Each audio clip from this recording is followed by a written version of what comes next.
In addition to the looming debt ceiling crisis, there have been concerns about instability in the banking system, with 4 US lenders failing in the past 2 months. While the administration has consistently emphasized the soundness and resilience of the banking sector, how would you assess this claim when looking specifically at regional banking? Well, the regional banks have been under some stress, but I think the banks that have failed have had some very unique characteristics that have made them vulnerable.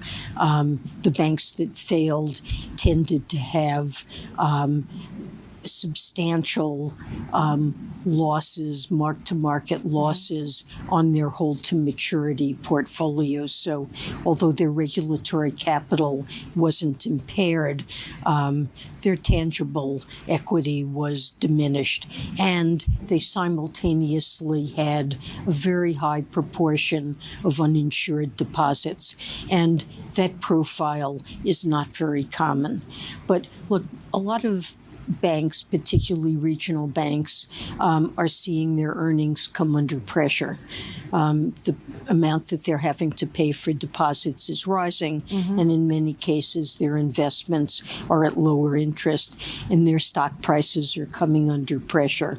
But most banks now, even including the ones that are seeing pressure on their stock prices, have solid liquidity, would be able to manage paying off uninsured depositors if they were to flee. Do you believe that no other regional or small banks will fail?